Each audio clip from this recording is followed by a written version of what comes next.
So here we are talking to pharmacists. And one of the points that I made, which was one problem with the way in which we persecute around marijuana, is that even today, people who have bona fide medical conditions and use cannabis are the butt of jokes. They're the subject of stigma. If somebody says, well, I use cannabis to treat my pain, and everyone snickers, oh, cannabis, eh?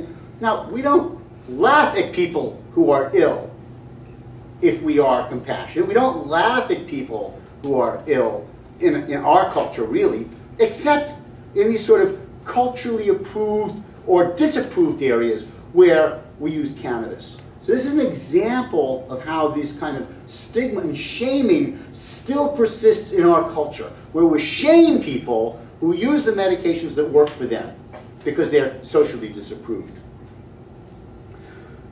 So that the first thing to sort of recognize is that we are, in our work, trying to smash the shame paradigm. Shame is a horrible thing to live with. It's a horrible thing to live with. And part of what we're trying to do then at one level is to free people from the shackles of shame that inhibit their lives. So at one level we are working to transform the culture, but to affect and improve the mental well-being of all the people who suffer from shame if it has anything to do with drugs.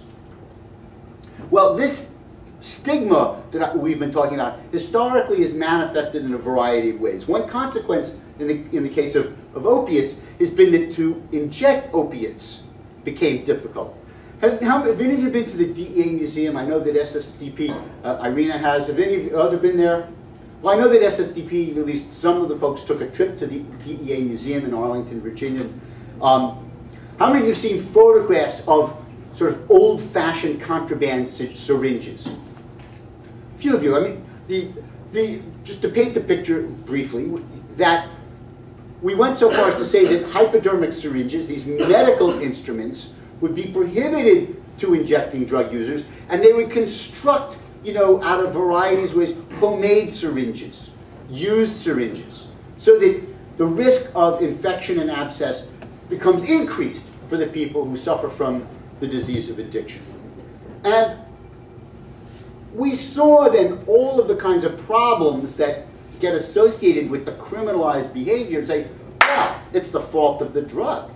It's the fault of the drug, rather than the social context and the legal context, which is foisted upon the people who use the drugs and how the drugs are marketed.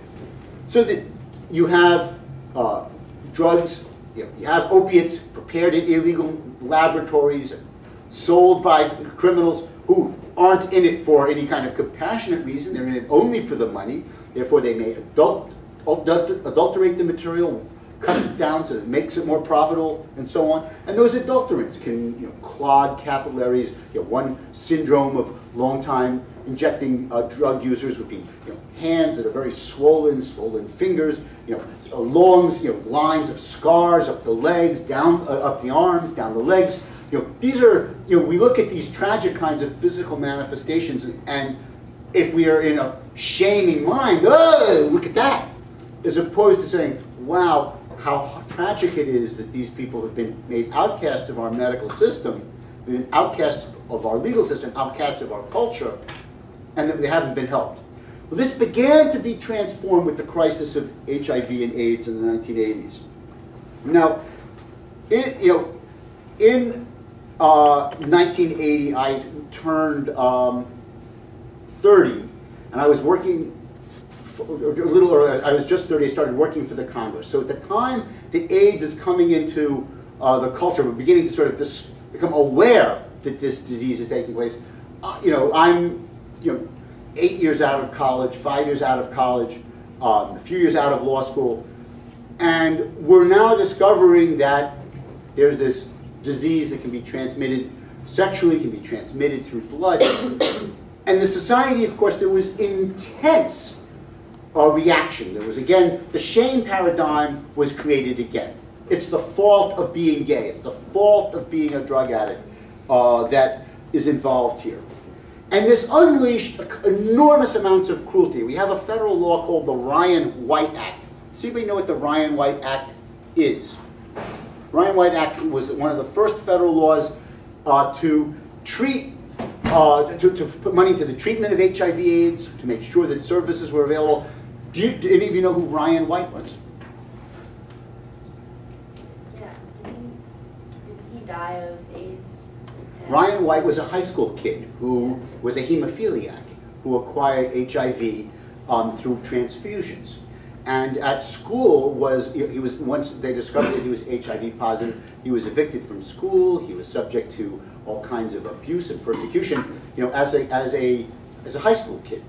And he refused to be silenced, and his courage as a teenager, essentially as someone who's like you as a peer, in the face of this, resulted in the change in federal law. Welcome, by the way. What chapter are you guys from? Brown. Brown? Okay, great. Tigers.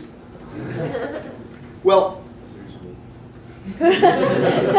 one of the things that struck me in 1979, I started working for the U.S. Congress. I was hired to be counsel to the House Judiciary Committee to rewrite all the federal criminal laws. In 1981, I was traded to a new owner, the chairman of the subcommittee on crime, and I was the attorney charged with doing drug issues. I was going to be responsible for overseeing DEA and writing federal drug laws beginning in 1981 as a young attorney. My boss, Congressman Hughes from New Jersey, was a moderate Democrat, former prosecutor, a wonderful member of Congress. You never heard of him because he was not a media whore. He was very, very hardworking. He was extremely intelligent. He was completely honest, and he was a gentleman. He served for 20 years, and I worked for him for 8 years. He also served on the Select Committee on Narcotics Abuse and Control, which at that time was chaired by Congressman Rangel from Harlem. And the Narcotics Committee was much more a kind of, they didn't have any power to write law. They were, the Select Committee had the power to issue press releases. They had the power to make speeches, travel on fact-finding missions. And I went with them on a fact-finding mission to Mexico, Peru, Bolivia, Colombia, and Jamaica in 1983. But I remember a hearing of the Select Committee on Narcotics on the question of heroin addiction and HIV/AIDS. And some member of Congress, and I regret that I forget who it was,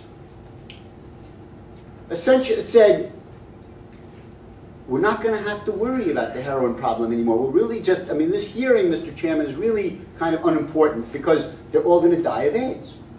And that's going to solve the problem.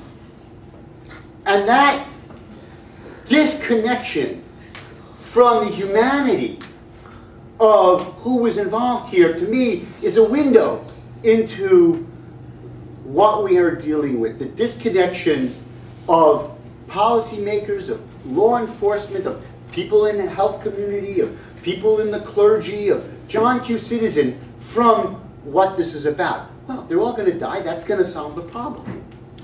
That moral bankruptcy, that disconnection from the humanity is part of what we have to challenge.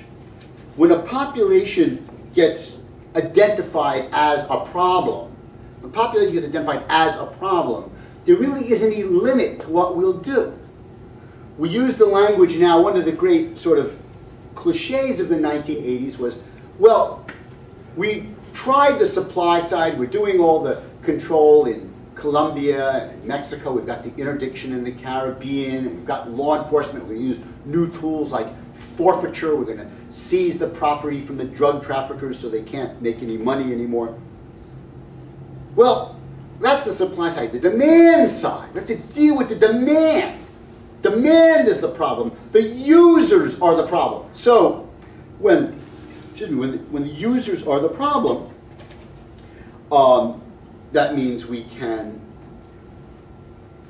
well, let's say deny their housing, deny them food stamps, deny them government licenses, government contracts, education. You all know about the Higher Education Act.